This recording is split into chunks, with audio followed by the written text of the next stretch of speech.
Já chci 60 kW a 100 Nm. Má to se trápit, ten taky to líto toho serivého spodku. Ale bylo 6,5. A mi furt šel, no. A 7000. A uděláme nějakou rekapitulaci. Ve 120, veď, takže nárůst je 16,4 kW, nějakých 22 a něco koně. Říkám, celkově ten motor je kultivovanější, je plynulejší jízda, když se jede, reaguje na plyn.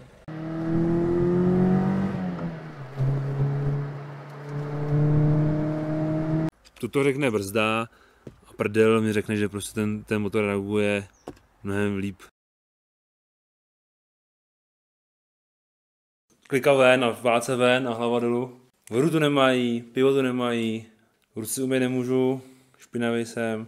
Sledujte, dávejte odběr, like a hlavně ten zvoneček.